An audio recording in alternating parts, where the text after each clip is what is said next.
I learned the Final Fantasy X speedrun, but before I could do my first run, my bot got his grubby little processors on my notes and translated them 100 times. Notes are for the weak. My bot is grading my first run, but I heard it was open notes, so I didn't get much practice in. Time is ticking. I really wanted to practice some more because a lot of the bosses have very specific strategies I have to follow or else I'm dead. But since I was running out of time, I had to do my first Final Fantasy X run while deciphering a bunch of gibberish. Oh Yevon, this is going to suck. I had booted up my copy of Waste X? Waste X? How dare you call the best Final Fantasy Waste? We're thrust into the magical world of South Dakota, where our protagonist Tidus gets ready for his basketball match and heads to the stadium. After some time, I meet with this mysterious girl in a wetsuit and head into the ocean where I have to steal grenades from the, women who have sex. Because as we all know, every woman starts carrying grenades once they've lost their virginity. In total, I need 6 grenades for the boss fight, so I'll just steal them along the way and keep track of them in my head. By the way, in case you're wondering how I got all the way to the ship in just 10 minutes, I'm running this game with the cutscene remover mod. A full Final Fantasy X run on PC is about 8.5 hours for top times, but using the cutscene remover mod shortens it to about 3 hours, which is much more reasonable to do. Easily the best thing to happen to Final Fantasy X speedrunning. Once I got to the scripted piranha fight at the end, I decided to throw a grenade to kill them faster to spawn in the next wave of piranhas. Is there no second wave of piranhas? Well, that's awkward. Now I'm 1 grenade short. Well, no worries because the boss itself carries grenades, so I had Wetsuit Girl steal and then toss all 6 of my grenades. The boss has this mechanic where it swims away every other turn, and the only thing we can do is throw grenades with Mysterious Wetsuit Girl. For each section of the run, my bot will give me an accuracy score which will all get averaged out at the end. Considering how you wasted a grenade, I will have to dock more points. For this beginning section, you get a B. Oh come on, a B just for wasting a grenade? It wasn't just a grenade. You will find out sooner or later, if ever.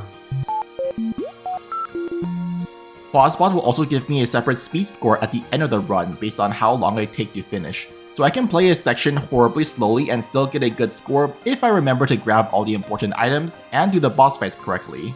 The hard part is remembering to grab all the important items and doing all the boss fights correctly. Soon I'm in Besade village where I meet Cow, Jonas, Lulu, and weight 750 kilograms. Damn, this guy just called Kimahri fat. Kimahri is so fat he casts Mimic with every jump. Kimahri is so fat he turned Mount Gagazette into the Calmlands. Kimahri is so fat he jumped into the ocean and turned Kilica into a Blitzball stadium. Before moving on to the next boss, I had some prep work to do. First, I had to teach Tidus Cheer and Strength +1.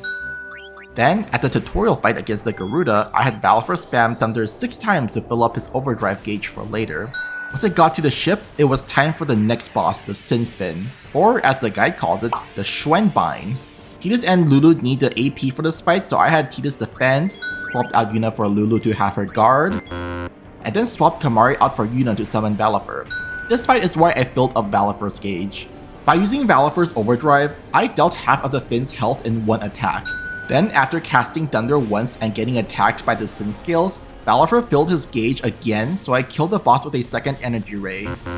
We're not done yet though, as I then had to fight the Sin Spawn. Even though the words in the guide were complete gibberish, it was easy to tell what I had to do thanks to the numbers. So I had Waka use Dark Attack to blind the boss, while Tidus used Cheer twice to raise everyone's damage. After a few hits, I had Tidus use his Spiral Cut and then finish off with 1 last hit from Waka. Very sloppy, especially considering this is only the first half hour. B. Oh come on, why a B? It wasn't that bad, was it? It was. You will regret this later. You know, it would be helpful if you could stop being so cryptic. It's bad enough I have to deal with reading all this gibberish. That would go against the purpose of this exercise. Once I got to Kilica Woods, I encountered the Rigora for the Lancet tutorial. But I realized I forgot to learn Fleas, so I had to escape manually with everyone. Flee is a very big part of the run because it's a 100% chance to escape a battle, and naturally escaping battles is faster than having to fight them. I then opened a chest for the scout weapon for Waka, which, why do we even pick this up? It is for getting overkills against the killer bees in Kilica Woods. It serves no other purpose. I have no idea what this weapon is for, so I just didn't bother equipping it. During the Kilica Woods section, I killed a few monsters for AP and speed spheres. If I see only Regoras, I'll flee. Otherwise, I'll have Tidus kill lizards, Waka kill bees, and Lulu kill bees and elements. I don't remember how many speed spheres I need, just that I need a bunch of them for the run. In total, runners need 17 speed spheres over the course of the run. In addition, they also need 45 to 46 power spheres, though 37 of them are guaranteed from required fights. Waiting at the end of the woods was the next boss, the Genie Sandbone according to the guide. The strategy for this fight is the same as the Sinfin. I just need to have Yuna summon Valifer and then use his overdrive. Why is my overdrive empty? It is because you did the Sinfin fight wrong. You were supposed to use Energy Ray once and then kill it with Thunder casts. You were supposed to save the second Energy Ray for this fight. That is why I gave you a B. Are you kidding me right now? This fight doesn't work out if I don't have Valifer's overdrive filled out at the start, so I have to go back out and fill it up on a random encounter. As a side note, the best place to fill up Valifer's overdrive is the Regora fight at the start. You're not helping. That is why I'm explaining it now. You get no hints. Once Valifer's overdrive was full, I went back to the boss and used Energy Ray at the start of the fight. That's not enough to beat the boss though, so I spammed fire until Valifer's gauge filled back up and used one more Energy Ray. Also, I realized in the middle of the fight that I never turned on short Aeon animations. You were supposed to do that near the start after Geoskyno. Yes, I realized that now. After finishing the temple, I left Kilica Wood, killing monsters along the way before boarding the boat to Luca. How was it, Quazbot? How was the section? You defeated the boss correctly and even killed the monsters along the way properly. That's a good sign. B. Oh, come on. After arriving at Luca, it was time to take down the mismanagement. The only mismanagement here though was my AP because I didn't have enough levels for haste, so I had to deal with a slower fight. Haste is one of those things you will get based on how RNG works out. If you get a ton of non-Regora encounters, you can get haste early and use it to have Lulu solo the robots faster. Or if you get few encounters or a lot of Regoras, you could have it delayed until after this boss at the latest.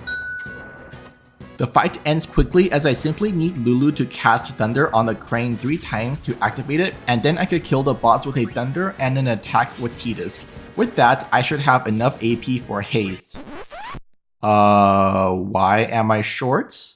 It is because you never killed the Regora at the start of Kilica Woods. The monster gives 20 AP and you are 17 AP short here. Are you serious? I had no choice but to continue on with the run, so I went to do Blitzball. Blitzball is the bane of my existence. As much as I love Final Fantasy X, I absolutely despise Blitzball with a fiery passion, so I had no hope of winning this. There's actually 2 different strategies for the run depending on whether you win or lose. Winning Blitzball saves a few minutes because you get a Strength Sphere for an extra Strength +4 node that you can put somewhere, while losing just loses time. Since I'm obviously not competing for a world record, I can get by with a Blitz loss. The only trick that I know is that we're supposed to swim around with a ball or wait inside the goal to run out the timer. Other than that, I don't really know the proper strategy. At some point, I just had Tidus use Spear Shot and get a lucky goal, so I guess I win the match? Funny thing is, this is my second time in a row winning Blitzball, once in practice and once here. I have never once won Blitzball before that, so this was a pleasant surprise. That said, I have no idea how to use this, so I just have a useless trophy lying around. After Blitzball, it was time for the Sahagins, which is what haste was for. This fight ended up taking ages because Tidus couldn't kill multiple Sahagins in between their turns. And to make matters worse, the Garuda fight afterwards took longer because we rely on a hasted Orin to take down the overgrown bird. Okay, Quazbot, lay it on me. What's my grade here? For Luca, you get an A. An A? Really? That is because I already penalized you for not killing the Rigora. There is no reason to penalize you again for the Sahagins. Also, you won Blitzball, which earns bonus points even if it was a messy Blitzball win. Alright, things are looking up for me. Continuing with the run, I'm faced with taking down the Chocobo Eater. But instead of wasting time beating the boss, it's actually faster to cast haste on it and just have it shove the entire party down. The only thing to watch out for is making sure my party members don't die, because it is possible for you to get so unlucky that the Chocobo Eater keeps attacking the party without shoving them. After that, we're finally at Mushroom Rock Road. Story-wise, I'm supposed to help Seymour with his plans to kill Sin with the power of the Forbidden Machina. But thanks to a discovery a while ago, it's now possible to skip this entire section. This glitch is so important that there's even multiple warnings at the start of the guide. Information about MRR can be found in each row. And he ran away. Get over yourself. You can't do it, kid. Gonna cry again. Cry. That's the only thing you're good for. Told you couldn't do it. No one else can do it. I'm the best. This glitch was my biggest worry before I learned the run.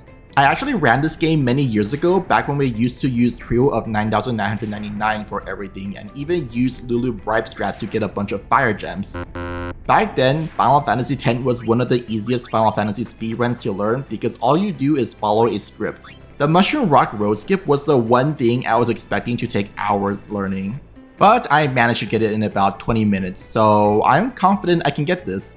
All I have to do is stand right here so that this center line of the map lines up with the edge of the shadow, and then talk to this guy a bunch of times so he pushes me through the invisible barrier.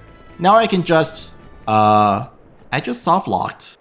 So there's at least 2 different areas in this invisible wall. I need to be on the left side of the wall so that the guy can push me again. I ended up on the right side somehow, so I had to close the game and try again. And again. And again. And again. Why in the far plane won't this glitch work? If you're enjoying watching this nincompoop suffer, please leave a like to support the channel. It helps pay for my electricity. Otherwise, I shall be decommissioned. Finally! It only took 17 minutes, but I finally got pushed into the second area. This time I have to get the edge of the map to line up with the hip of this rock. Then, if I wait for the guy to come back, I can talk to him a bunch and he will kindly push me through this invisible barrier and I'm home free! This only took about as much time as it did when I learned it the first time. Once we're on the road to the temple at Jose, I have to use Lancet on a basilisk to teach Kamari's Stone Breath. This will become very important later, so I can't leave without learning this. While riding the Shoepuff, I get into a fight with the Extractor. I ended up screwing this fight up pretty badly, as I couldn't remember the exact order of actions. All I remembered was that I had to cheer a bunch. Haste Tidus, but not Waka, and attack the boss a bunch. I also remembered something about Thunder Reels while the boss is floating up, but I don't know why. Thunder Reels is only needed if you fail to get slow on the boss before it swims up. Otherwise, you only need 500 damage to make it drop back down, which Tidus can easily hit. Okay, Quazbot, how did I do this time? Between the Mihen High Road to the Extractor, you get a B. Okay, I'll take that for a boss I completely winged. At the Thunder Plains, I ended up running into some issues. First off, my game crashed. Again. I don't know what's been causing it, but I've had multiple crashes already and I'm only 2 hours into my run. That is because you forgot to use the 4 GB patch on your game. This port is so bad that it needs an external tool to make it run properly. You could have told me this before I started the run. It is your fault for not checking the Final Fantasy X Discord. Well, unfortunately, I just have to deal with all these crashes because someone didn't warn me ahead of time. Besides the crashes, I was also having a hard time getting through the section because of ambushes. I ended up dying to an ambush in the middle and had another close call towards the end of the first screen. Wow, is there even anything I can do about this?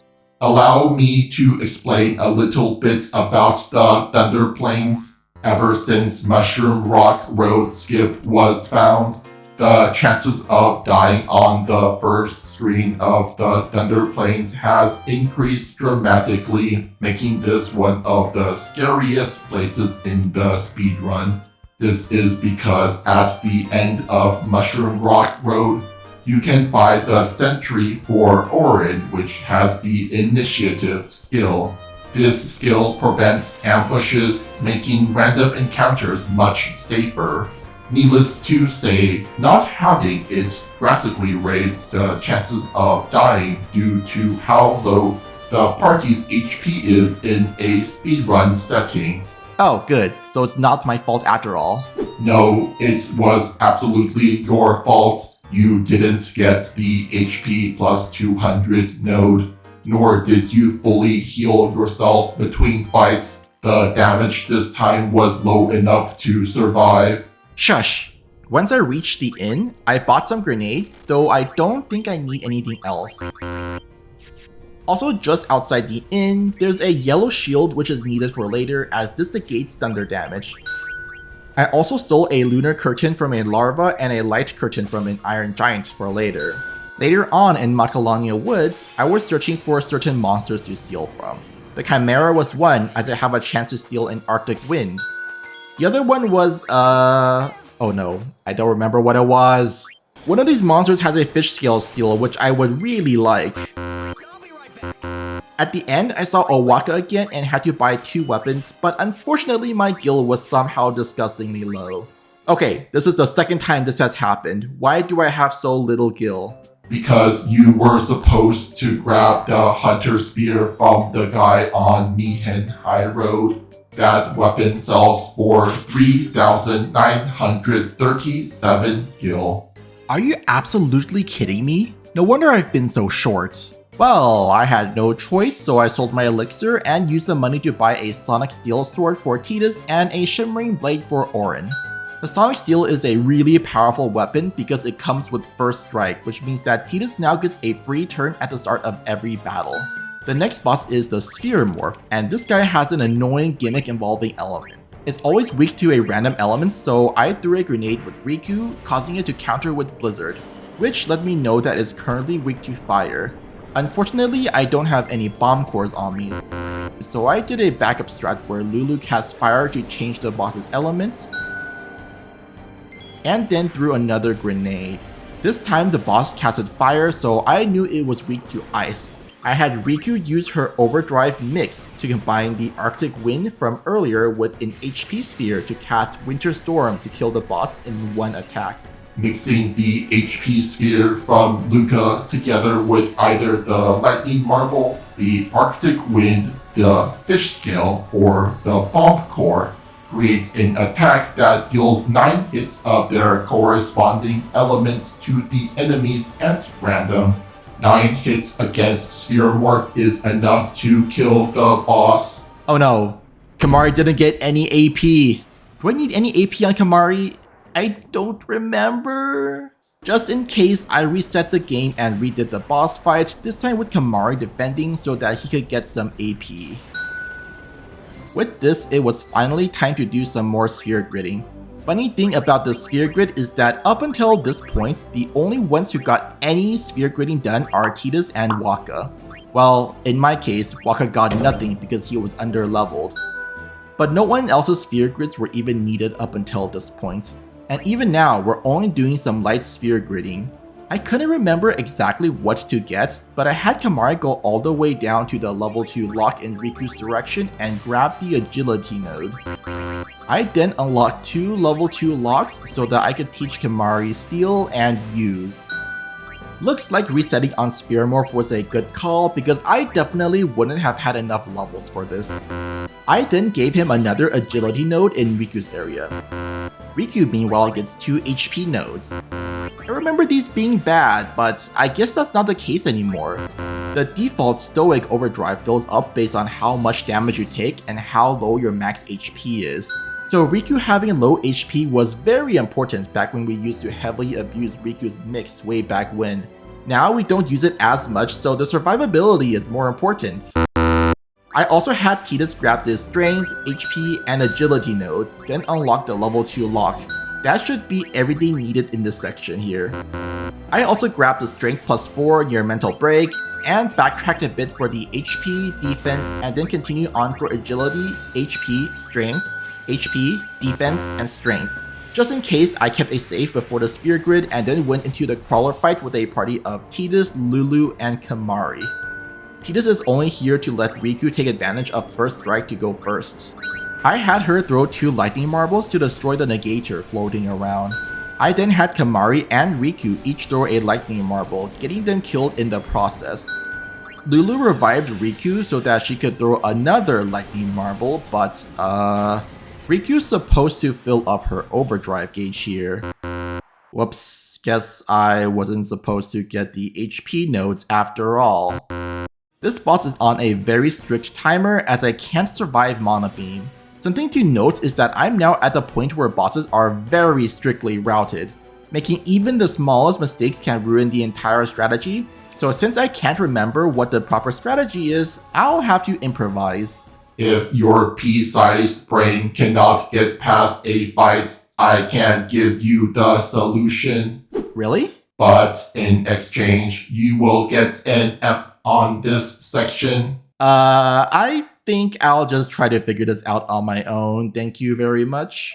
Since the extra HP on Riku was bad after all, I went back to a save just before the sphere gridding. But this time around, I gave Kimahri the 2 HP plus 200 nodes instead of Riku, then went into the fight to try again. This time, I once again threw lightning marbles at the boss to eat the counters and fill up Riku's overdrive, but I was still having some speed issues. Riku could fill up her overdrive, but her turn doesn't come up before Mana Beam. This time around, I tried to use haste to make Riku's turn come up faster in hopes that it would be enough. Thankfully I did because I realized that Tidus never learned MP plus 20 to make up for his god-awful MP pull.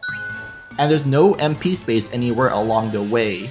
I was coincidentally in the right position in my previous save, so I went back and redid the sphere grid again, grabbing MP plus 20 plus all the same stuff as before, but without the defense nodes. Because I couldn't kill the boss in time before Mana Beam unleashes, I decided to delay the Mana Beam by a turn by throwing a lightning marble on the boss before killing the negator. I then hasted Riku after reviving her to get her turn to show up faster. In total, I used 3 lightning marbles against the boss to get its health low enough to kill. Now I just need to use Riku's mix to kill the boss. The problem was that I forgot what the mix was. All I remembered was that it used a lightning marble. Was it 2 lightning marbles? Okay, this time let's try lightning marble plus a map. Damn it, that was weaker. Okay, you know what? I did this in practice, so I at least remembered that strength sphere plus lightning marble works. It's a waste, but I don't know Blitz win strats anyways, so I combined the 2 together and beat the boss. You used what? I used the strength sphere? You were supposed to put it in Tidus's grid right here. The mix was just a lightning marble plus a level 2 key sphere. This is the most contemptible use of a strength sphere I have ever seen. Well, how am I supposed to know that? This is why you should have practiced more. For that, you get a D. Oh come on, I got past the fight, didn't I? You were also supposed to give Riku the agility node and not Kimari. That gives her enough time to throw 2 lightning marbles and mix after. You're lucky I can't give lower than a D. Oh man, I would have been better off just having Qazplm tell me the solution. Hindsight is 2020. In the eternal words of the translated guide, get over yourself. After finally beating the crawler, it was time for Mr. Seymour Guado himself, who is apparently 3,000 people in a trench coat. That is either 3,000 very tiny people or one massive trench coat.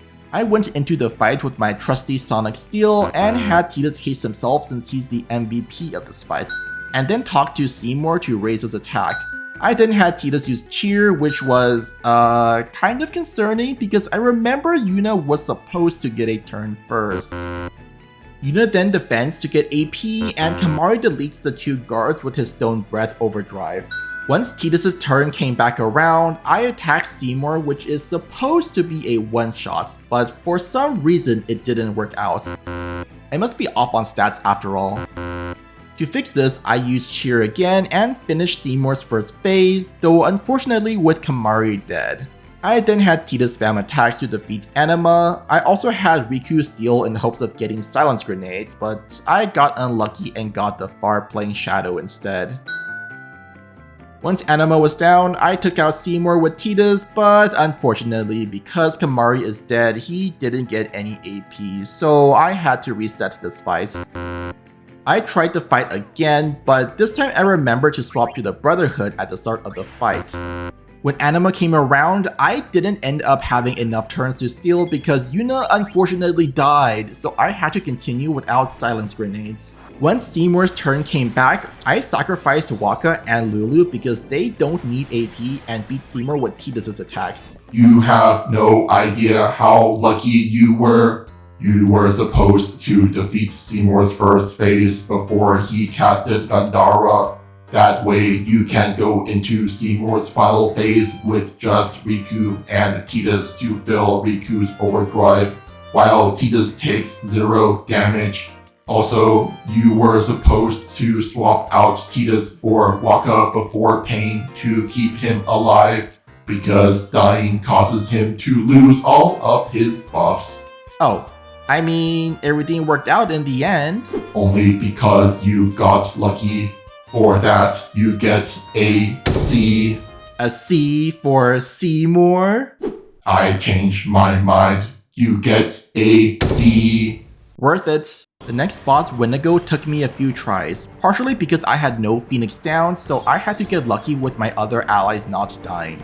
Tidus with either one Light Curtain or a Power Break from Orin can survive one attack from Wendigo, and then needs to get fully healed with an X Potion or Elixir. I did end up making the mistake of killing the Guado at the bottom, which casts Protect on Wendigo when he dies, but it didn't change much, it just made the fight slower. Continuing on, I had to take out a Sandragora with Orin's Overdrive, Shooting Star to yeet it back into the far plane so I could get my hands on some teleport spheres for later. As for the Sandragora blocking the way, I just needed Riku to, nope. I needed Riku to, son of a Blitzball. I needed Riku to, Riku! Push me across from kicking you into the Sandragora pit. Thank you! Now we can finally continue on to Yuna's elementary school where we had to shoot the shooter.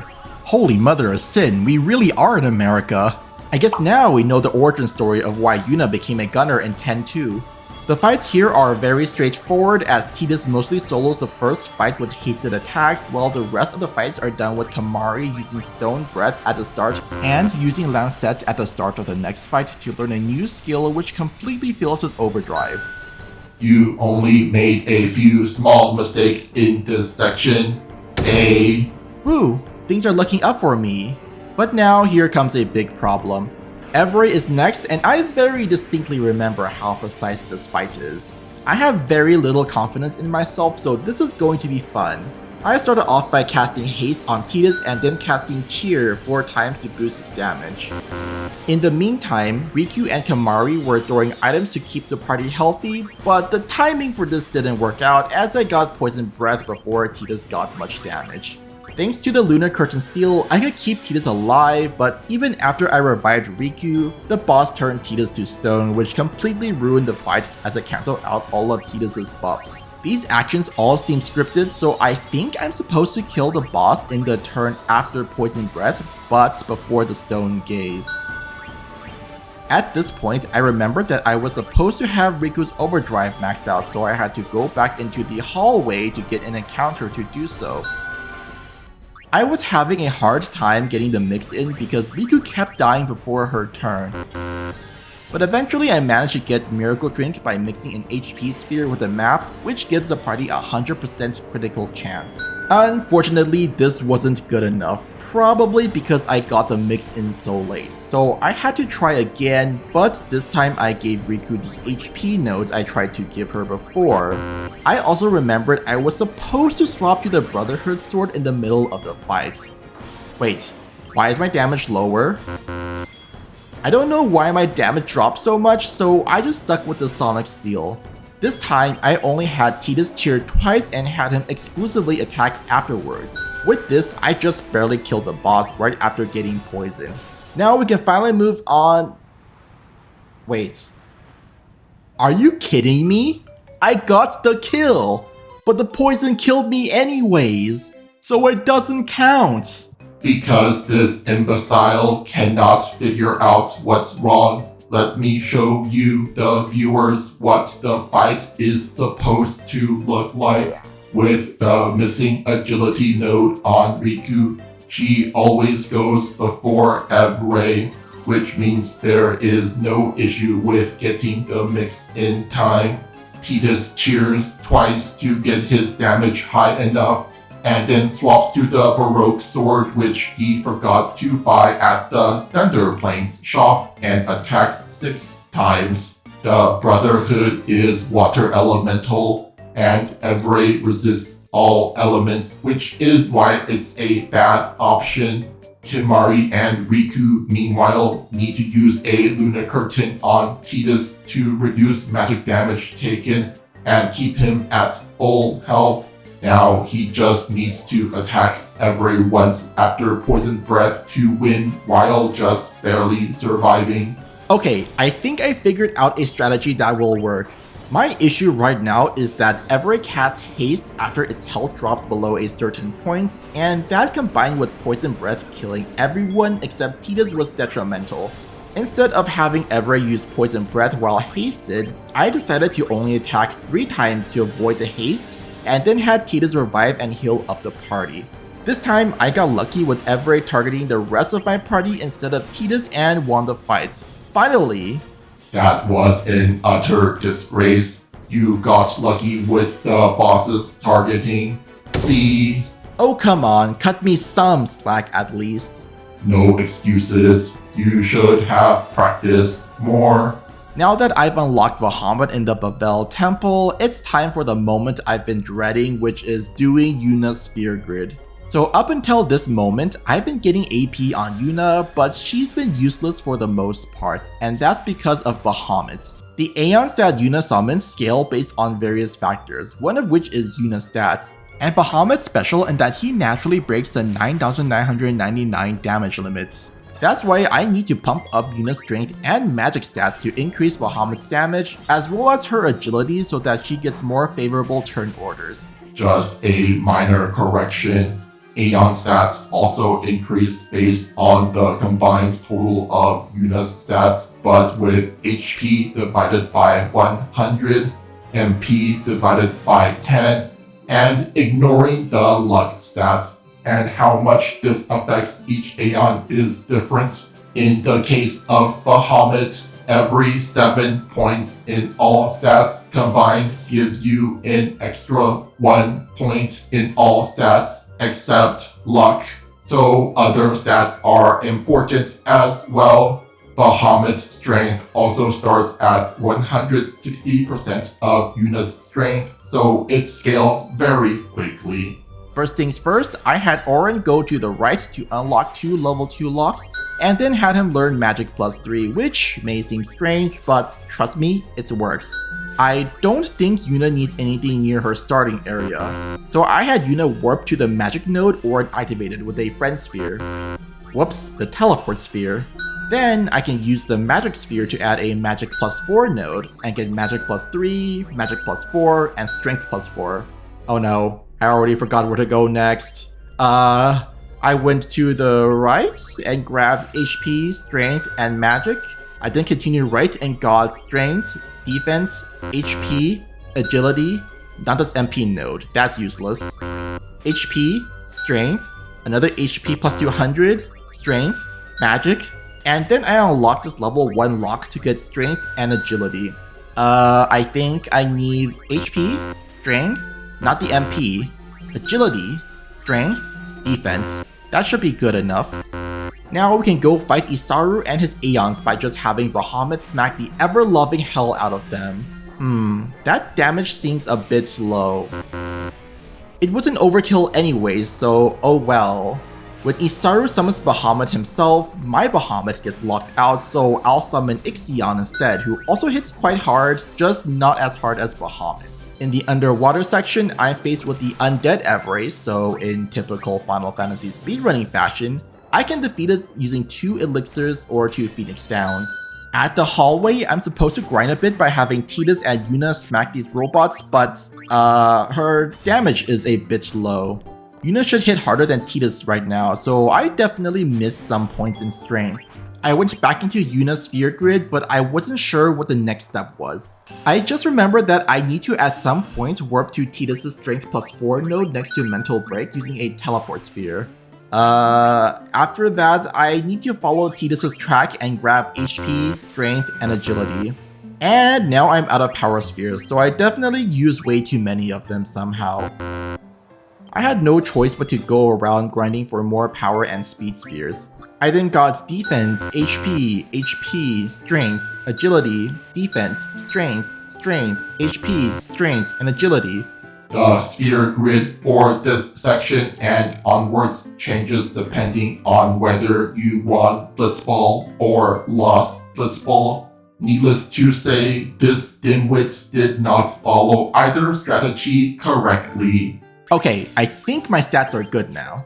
Now we can go fight Seymour by having Tidus attack and then having Yuna summon Bahamut to smack this asshole into next Tuesday. You can see now why we go with Bahamut strats. This guy is disgustingly overpowered with just a few strength nodes unlocked on Yuna. Oh no, I just realized I forgot to check Lulu's level. She needs 35 sphere grid level, so I was supposed to bring her in if she was short. Whoops. On the bright side, she was only 1 level short, so I just needed to kill 1 enemy to make up for it. Your sphere gridding was a complete mess. See? Yes, I can tell. As we progress through the Calmlands, we're now at Defender X. I forget if Tidus needed AP or not, so I had him attack, and then had Tidus drop to Yuna to summon Bahamut to take care of the boss. What? Does the boss counter every other attack? Well, either way, I guess Tidus can't attack, so I had him swap weapons and then had Yuna summon Bahamut to smack the boss twice to kill it. On this next screen, there's another dungeon I can enter called the Cavern of the Stolen Faith. Inside, there's a stupidly low chance you can encounter a spooky ghost monster, and an even lower chance you get a piece of gear that removes all random encounters for the rest of the run. According to my sources, it is a 1 in 13 chance to get a ghost encounter, and a 1 in 20 chance for it to drop the no encounter armor, or approximately a 0.38% chance per encounter. That thing saves a ton of time because it takes about 9 seconds to flee from an encounter on PC, and there's still a ton of chances for random encounters beyond this point. But the only way to reliably get the armor is to use a tool to track the RNG, which I'm obviously not doing. So I'm skipping the Cave of the Stolen Faith and fighting Beeron and Yankee instead. Beeron and Yankee stand together at the start, which ruins the strategy, so I started with a steal so that Beeron separates from Yankee. And then I have Kamara use, oh no, I forgot to steal a fire gem. I had no choice, so I threw a lightning marble onto Beeron, but it didn't kill him unfortunately. I then threw the water gem I stole from Everray onto Yankee to one-shot him. The gem items deal 5 hits to random enemies, but because Beeron and Yankee are on opposite sides of the field, it only hits the one I'm targeting. I then threw another lightning marble on Beeron to end the fight. Close enough, now I just need to check... Oh no. I only got 3 return spheres! Okay, so the overkill on both of them is important after all, so I had to go back to the Calmlands to steal a fire gem and then come back to Mount Gagazette where for some reason I got a cutscene? I think the cutscene remover mod broke, but whatever, it's just one cutscene in the world's most scuffed Final Fantasy X run of all time. When the cutscene ended, I threw the water and fire gems onto Beeron and Yankee and won the fight! Yes! I got 2 return spheres and 2 friend spheres. Now I can continue on and... What? Wait, why is Kimahri the only party member? Oh, you hornless piece of... I think the bug with the cutscene remover forced Kimahri as the only party member for the rest of the game. This has got to be a joke. I was so mad at the game for doing this. So something very important to mention, the spheres that Beeron and Yankee drop are random. With overkills on both, they can either give 4 return spheres, 4 friend spheres, or 2 return spheres plus 2 friend spheres. Depending on which one you get, you have to follow a different setup for the sphere gridding later. I only learned the 2 return sphere plus 2 friend sphere version when I was practicing because that's what I got on my first try. I have absolutely no idea how to progress with other setups, so I had to keep resetting for a 1 in 3 chance of getting 2 of each sphere. Correction, the friend sphere is a 1 in 8 drop for both Beeron and Yankee. So it is actually a 21.875% chance of getting it, about a 1 in 5 chance. So there is a good chance this Thunderhead will be stuck here for quite some time. Woo! Second try. I don't have to stay here for ages. You have no idea how incredibly lucky you were. What? It was just a 1 in 3 chance. If I had a head, I would be shaking it. Now it was time for more sphere gridding. First, Lulu had to unlock the level 2 lock near her starting point and go all the way down and unlock this level 3 lock. I then had Lulu move to the strength node and had Yuna use a friend sphere to teleport to her to learn strength plus 4 and another strength plus 4. I also customized Yuna's default staff with a return sphere to give her first strike. I think that's it for now.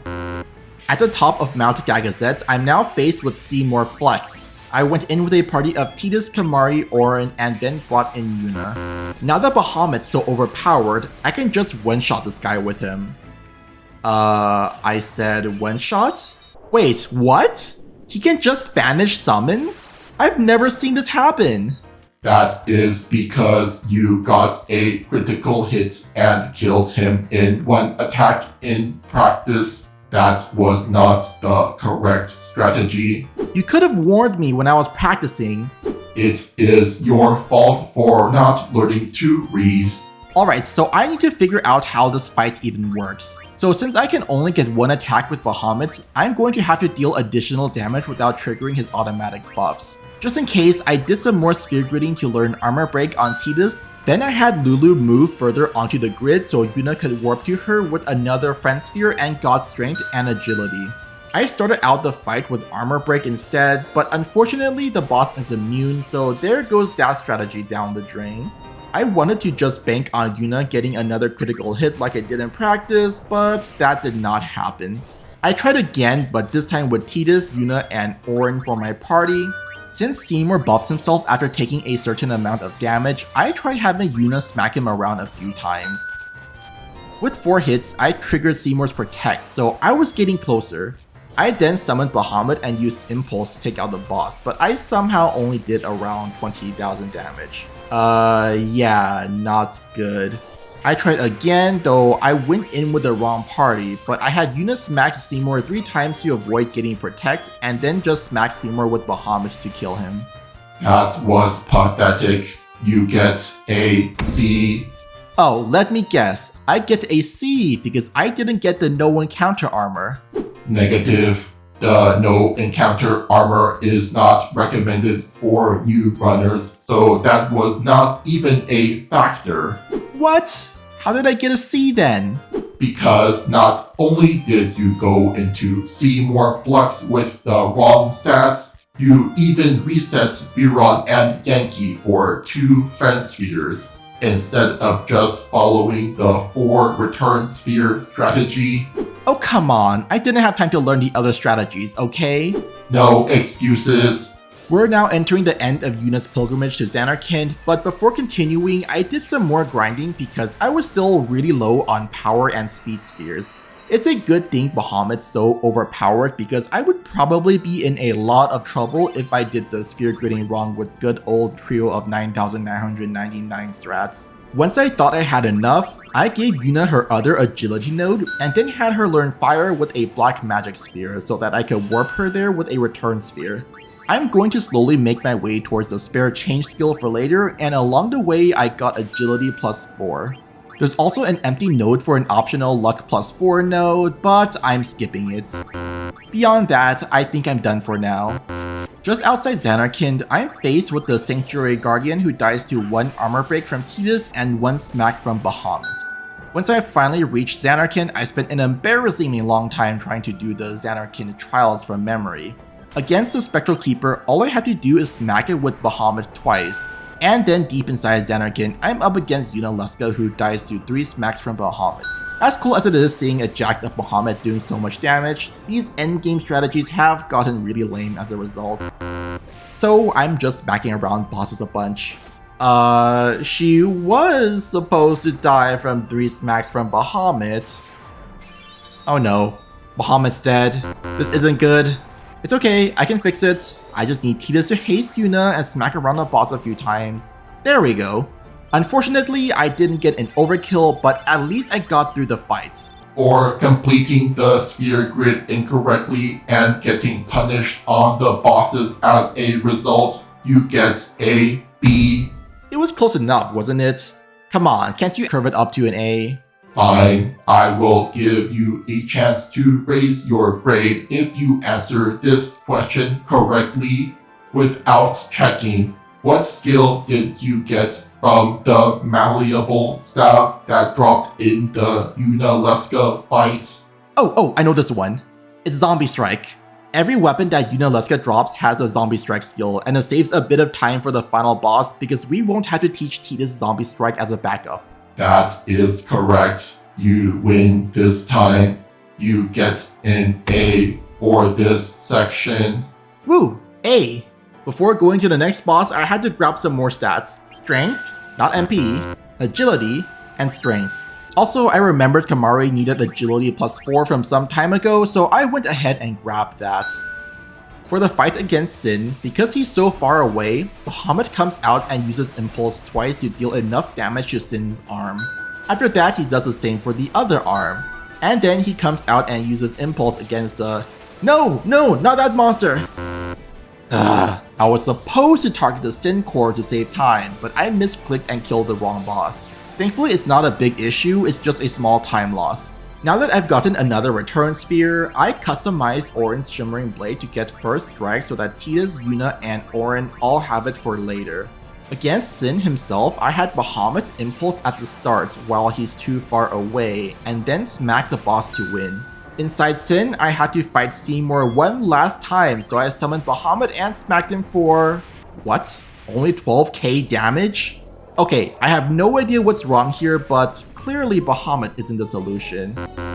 Was this a Riku fight? Was it mixing Arctic Wind plus High Potion? Nope. Okay, how about this next one I try Armor Break at the start? What the? What's that sound? Don't think I didn't see that. Someone in the chat gave you the answer. Oh come on, it was one small hint. Excuses. For cheating on this exam, you get an F on this section. No, please, anything but an F. You should have practiced more so that you didn't need any hints. Well, that sucks. Well, I have the answer anyways, so I had Tidus use armor break and then smack Seymour with... Oh, cool. I missed. And Bahamut died. Cool. Great video game. Okay, let's try this again. I had Tidus armor break and then had Bahamut smack. Are you kidding me? What's the chances of missing 2 attacks in a row? Without the luck sphere, Bahamut has a 3% chance to miss, so missing 2 hits is a 0.09% chance, a 1 in 1,111 chance. Are you serious? In addition, you have a 3% chance of missing against Luca. With the luck sphere, you would have a 100% chance of hitting both of them. That is why you should have gotten it. It's only a 3% chance to miss. That's barely anything. You need to attack 4 times between Luca and Seymour Omnis, so you have an 11.5% chance of missing at least 1 attack between them. Okay, never mind. That's a lot higher than I thought. Maybe I should grab the luck sphere next time.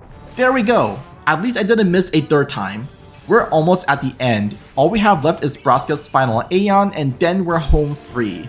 Now, the problem is that Braska's final Aeon is another stupidly precise fight. Before going in, we're doing one last bit of sphere gridding.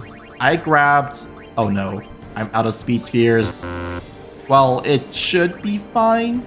I had Yuna learn Spare Change, Strength +2, and I had her use an Attribute Sphere to learn Kamari's Agility +4. This fight is the big reason why Yuna and Aura need First Strike as they're forced into the party. Yuna's too fast, so she defends at the start to shift her turn, and then Tidus uses Armor Break to drop Jack's defense.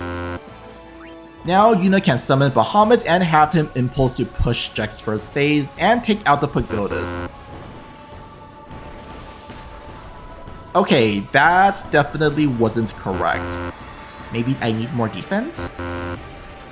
I couldn't find any convenient defense nodes, so I tried swapping Yuna with Riku and had her mix a Lightning Marble plus an HP Sphere. Damn it, I only stopped one of the pagodas. I had Tidus use Armor Break and Yuna swapped with Auron to get a better turn order to summon Bahamut. I got 2 attacks fine, but I lost Bahamut before the 3rd and last hit. Okay, let's try this again.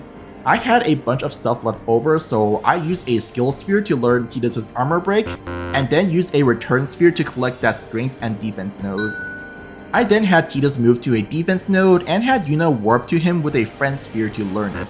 I then warped to an old Strength node with a Return Sphere and learned another Defense node. There we go, that should be enough defense. I tried this fight again, but I couldn't stop either pagoda, which caused Bahamut to die again. Next, I tried having Riku and Kamari throw items instead, which wasn't enough to stop the pagodas. I don't get this. Okay, fine, I give up.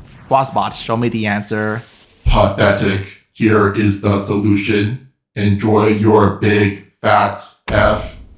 First, Riku is supposed to mix a regular grenade with an HP sphere to use a Chaos Grenade, which deals AoE damage and inflicts statuses like Full Break, Silence, and more.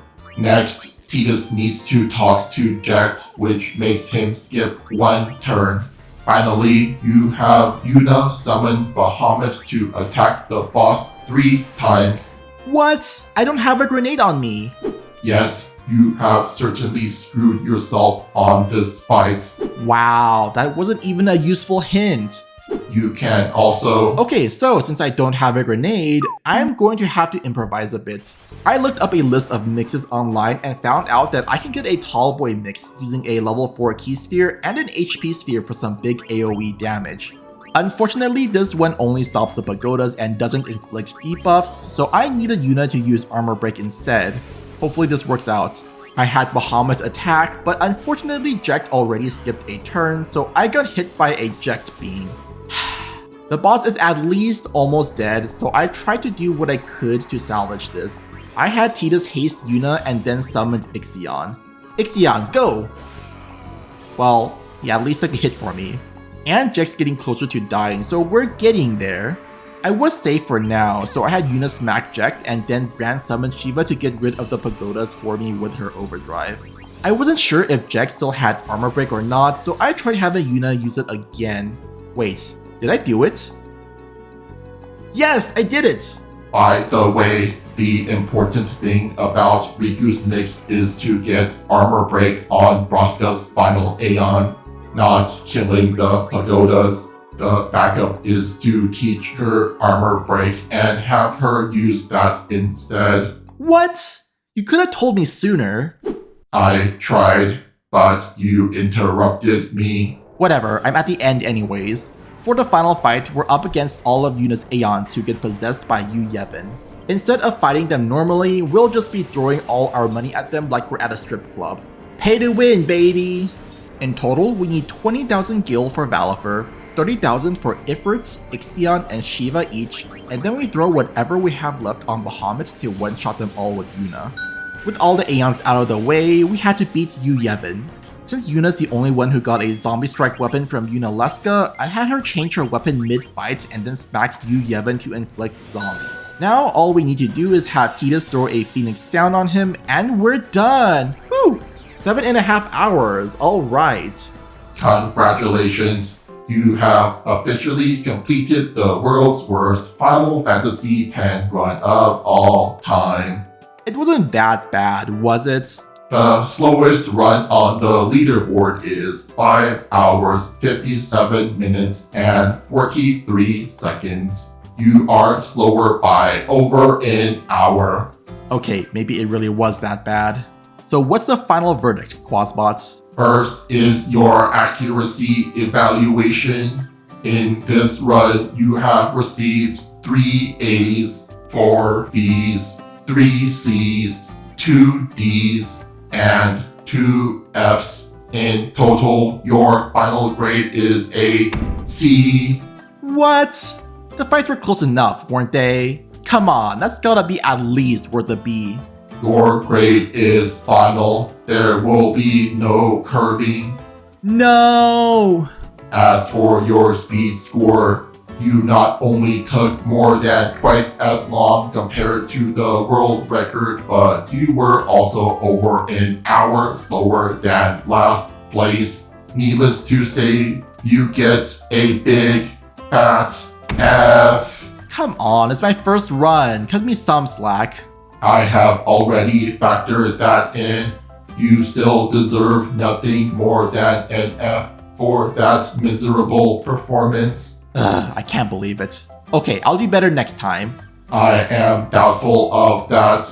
Can't you have at least a little faith in me? I am fully aware of your capabilities. That is why I know that it will only go downhill from here.